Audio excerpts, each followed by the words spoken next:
एक रात में सेक्स कितनी बार करना चाहिए? सेक्स जो है ये लाइफ का इम्पॉर्टेंट पार्ट है, आपकी बेसिक रिक्वायरमेंट है, आपकी ज़रूरत में से एक है। जिस तरह से आपके शरीर को भूख लगती है तो आप खाना खाते हैं, इसी तरह से जब आपको सेक्स की भूख लगती है तो आप सेक्स वाला खाना खाते हैं। हमारे समाज में इस भूख को मिटाने के लिए एक व्यवस्थित तरीका बनाया गया है जिसे हम पति पत्नी के नाम से जानते हैं, जो कि रोज रात को अपनी एक दूसरे की शारीरिक ज़रूरतों को पूरा करते हैं, इस भूख को मिटाते हैं। बड़ा अजीब सा लग रहा ना सुन के, यार ऐसा कैसे बोल दिया, लेकिन सच भी तो है। भले ही आप दो प्राणी हो, रात को एक ही छत के नीचे एक ही बेड के ऊपर एक साथ सोते हो, लेकिन ये जरूरत जो है, ये जो भूख है, ये किसी की ज्यादा भी हो सकती है और किसी की कम, और ये आपकी इसी सेक्सुअल एक्टिविटी को प्रभावित करती है। इसी तरह से और भी बहुत से कारण जिम्मेवार होते हैं जो ये डिसाइड करते हैं कि आप दोनों को रात में कितनी बार सेक्स करना चाहिए या करना है। क्योंकि सिर्फ एक की रिक्वायरमेंट से कुछ नहीं होता ना कि मैं तो 4 बार करना चाहता हूँ। क्या पता दूसरे की जो जरूरत है वो 2 बार की हो, वो 2 बार में ढेर हो जाता हो, पहली बार भी ढंग से ना कर पाता हो। और वैसे भी हर व्यक्ति की जो परिस्थिति होती है वो अलग अलग होती है, जो ये तय करती है कि वो कब कंफर्टेबल है सेक्स करने में और कब नहीं, कितनी बार उसे करना है और कितनी बार नहीं। कितने मैरिड कपल तो ऐसे होते हैं जो वीक में सिर्फ 2 बार ही सेक्स करते हैं, उनका एक रूटीन सेट है कि हमें 2 बार ही करना है। टाइम ही नहीं है जी, थके हुए होते हैं, रात को आके पढ़ के सो जाते हैं, हिम्मत नहीं होती। कुछ कपल ऐसे होते हैं जो 15 दिन में एक बार टाइम निकाल पाते हैं, तो कुछ ऐसे भी होते हैं जो लॉन्ग डिस्टेंस रिलेशनशिप मेंटेन करते हैं, जो हस्बैंड है महीनों बाहर रहता है, वो अपना हाथ से काम चला रहा है। तो भले ही भूख जरूर है इंसान की, लेकिन इसके बिना मरता कोई नहीं। हाँ, वो थोड़ा सा चिड़चिड़ा जरूर हो जाता है, थोड़ा फ्रस्ट्रेट रहने लग जाता है, मेंटल बैलेंस उसका खराब हो जाता है, लेकिन अगर वो सेल्फ प्लेजर लेना जानता है तो सेल्फ प्लेजर लेने वाले तो इस चिंता से भी दूर हैं। और इसी समाज में ब्रह्मचर्य पालन करने वाले लोग भी उपस्थित हैं। तो मैंने कहा ना कि मरता इसके बिना कोई नहीं, लेकिन क्योंकि हम एक सोशल एनिमल हैं, हर दूसरा इंसान शादी करता है, एक मैरिड लाइफ को जीता, और मैरिड लाइफ का जो आधार होता है वो सेक्स होता है। तो कितना करें कितना नहीं, फ्रिक्वेंसी कितनी होनी चाहिए, रात में नंबर ऑफ टाइम्स हम कितनी बार कर सकते हैं, इन चीज़ों के बारे में तो एक जानकारी लोगों को होनी ही चाहिए। तो वो मैं आपको इस वीडियो में अब बताने वाली हूँ कि एक हेल्दी मेल फीमेल पार्टनर के लिए रात में 2 बार सेक्स करना काफ़ी है। हाँ, अगर 2 लोग नए हैं, उनका रिलेशनशिप नया है, नई नई शादी हुई है, तो बात एक अलग है। तब तो आपकी फ्रिक्वेंसी भी ज़्यादा होगी, राउंड ज़्यादा खेले जाएंगे, दिन में भी आप करोगे, रात में भी आप करोगे, और आपको कोई कमज़ोरी का एहसास भी नहीं होगा, क्योंकि उस टाइम तो बस या तो खाने पे फोकस रहता है या फिर सेक्स पे फोकस रहता है। तो वो एक अलग चीज़ है। लेकिन अगर 2 हष्ट पुष्ट कपल हैं और उनका रिश्ता पुराना है, तो उनके बीच में सेक्स जो है रात में अगर 2 बार होता है तो काफ़ी है। अभी आपके ऊपर डिपेंड करता है, आपने वीक में 2 दिन पकड़े हुए हैं, लाइक सैटरडे संडे, और सैटरडे को आप रात में 2 बार कर रहे हो, संडे को 2 बार कर रहे हो, क्योंकि टाइम ही तभी अवेलेबल होता है। तो वो आपकी अपनी चॉइस है, आपके अपने हिसाब से है। लेकिन हाँ, अगर आप रात में 2 बार सेक्स करते हो तो एक स्वस्थ सेक्स की निशानी है। इसके अलावा तो ऐसी बहुत सी चीजें होती है जो 2 लोगों के बीच में उनकी सेक्स की फ्रिक्वेंसी को प्रभावित करती है। क्या आप तो पूछ रहे हैं कि रात में कितनी बार सेक्स करना चाहिए? उनको अगर 15 दिन में एक बार भी करने को मौका मिल जाए तो गनीमत है।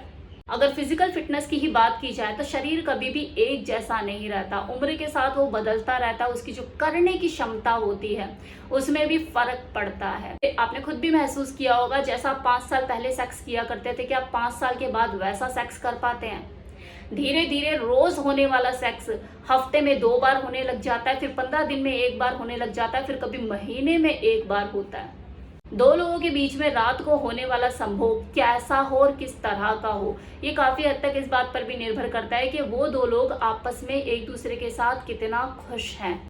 अगर वो एक दूसरे के साथ खुश हैं तो हर तरह से सेक्स होगा और फ्रिक्वेंसी भी ज्यादा होगी। लेकिन अगर वो एक दूसरे से खुश नहीं है, जो वो सेक्स करेंगे उसमें असंतुष्टि पैदा होगी और निराशा हाथ लगेगी, और जो फ्रिक्वेंसी है सेक्स की वो धीरे धीरे कम हो जाएगी। मैक्सिमम केसेस में ऐसा होता है कि 2 लोगों में से किसी एक की जो रिक्वायरमेंट होती है, फिजिकल रिक्वायरमेंट, वो ज्यादा होती है और दूसरे की कम, जो कि दोनों के बीच होने वाले सेक्स की फ्रिक्वेंसी को प्रभावित करती है। एक का जो मन है वो एक बारी में ही भर जाता है, तो दूसरा दूसरे के लिए खेलने के लिए तैयार रहता है। अब ऐसे में कई बार तो मना लिया जाता है अपने पार्टनर को जैसे तैसे करके कि यार दूसरी बार भी कर लेते हैं, लेकिन ये हर बार पॉसिबल नहीं हो पाता, रूठना मनाना लगा रहता है, फिर मूड खराब होते हैं। एक बार हो जाने के बाद जो बीवी है पलट कर मुंह दूसरी तरफ करके सो जाती है, जैसे उसने कोई फर्ज उतार दिया, और जो पति है वो रात को मिडनाइट में सोफे पे बैठा हुआ हिला रहा होता है कि उसको तो सेटिस्फेक्शन नहीं मिला, उसे दूसरी बार भी करना है। ये लाइफ का हिस्सा है, बेडरूम लाइफ है ये लोगों की। अब बढ़ती हुई उम्र के साथ बीमारियों का लगना स्वाभाविक है। ज्यादातर पुरुषों के साथ 35 का आंकड़ा पार करते ही शुगर जैसी बीमारी उनके चपेट में आ जाते हैं वो।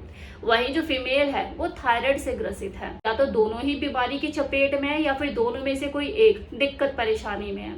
दोनों ही अगर दिक्कत में है तो बात अलग है, लेकिन अगर दोनों में से एक बीमार है और एक के साथ दिक्कत नहीं है, तो उसमें जो दूसरा होता है जो फिजिकली फिट है उसकी सेक्स लाइफ सफर करती है। इन हालातों में आप सोच सकते हो कि वहां पे क्या नजारा होगा, कितनी फ्रिक्वेंसी होती होगी दो लोगों के बीच में सेक्स की। और अभी हमारी जो सोसाइटी है उसमें जो रहने वाले लोग हैं इतने ओपन माइंडेड, इतने बोल्ड नहीं हुए हैं, बिना किसी जालस के निस्वार्थ भावना से किसी को बोल सके कि यार मेरी तो जिंदगी हो गई है झंड, लेकिन तुम अपनी जिंदगी क्यों खराब कर रहे हो। तुम अभी हष्ट पुष्ट हेल्दी हो, कम से कम तुम तो एंजॉय करो, लिव योर लाइफ। इतना दम किसी में नहीं है बोलने का। खुद तो मर रहा है लेकिन साथ ही साथ उसको भी लेके मर रहा है कि मेरा पति तो सिर्फ मेरा है, जब तक मैं ऊपर नहीं चली जाती तब तक किसी और को मत देखियो। ये मैं रियल स्टोरी बता रही हूँ, ऐसे ही नहीं बोल रही कुछ भी, रियल स्टोरी बता रही हूँ एक बंदे की। देखिए वैसे भी रिसर्च का ऐसा मानना है कि अगर दो लोग हष्ट पुष्ट हैं, फिजिकली फिट हैं, तो उनके लिए 1 से 2 बार का जो सेक्स होता है वो काफी है। ज्यादा सेक्स करने से वैसे भी बचना चाहिए। हाँ, अगर किसी को मिल ही नहीं पा रहा है तो बात एक अलग है, लेकिन अगर आप अच्छे से कर पा रहे हैं और बेहतरीन सेक्स कर रहे हैं तो उसकी क्वांटिटी ज्यादा मत बढ़ाओ, बोरियत हो जाएगी। क्वालिटी पे फोकस करो, ना कि फ्रिक्वेंसी पे। संभोग जो है वो दो जिस्मों का एक सुखद एहसास है, लेकिन संतुलन बना रहे तभी उसमें स्वाद है। और वैसे भी जो संतुष्टि है ना, ये एक मानसिक अवस्था है, और जो रति क्रिया है जो हम रात में सेक्सुअल एक्टिविटीज करते हैं ये एक शारीरिक अवस्था है। अगर आप पूर्ण रूप से अपने पार्टनर को संतुष्टि देने में सक्षम है और लेने में सक्षम है तो एक बार में किया जाने वाला संभोग आपके लिए काफी है। आप एक बार में खुद की भी संतुष्टि कर लेंगे और अपने पार्टनर को भी पूर्ण रूप से संतुष्टि दे देंगे। ये एक कला होती है, उसमें माहिर बनना पड़ता है। फोर प्ले वोर प्ले ये सारी चीजें करके आप 45 मिनट तक जब वो जो संभोग करते हैं 45 मिनट्स का, दैट्स इनफ। ना हफ्ते भर आपको जरूरत पड़ेगी ना उसे, और जब भी आप वीक में 1 या 2 बार टाइम निकाल के करेंगे तो बेहतरीन सेक्स ही होगा। तो हमेशा क्वालिटी पे फोकस करो, ना कि फ्रिक्वेंसी पे। नए नए जोड़े हो तो बात अलग है, मूड में हो कि हाँ आज दूसरा तीसरा भी करके देखते तो बात एक अलग है। अदरवाइज 1 से 2 बार में किया गया सेक्स इज इनफ, काफी है।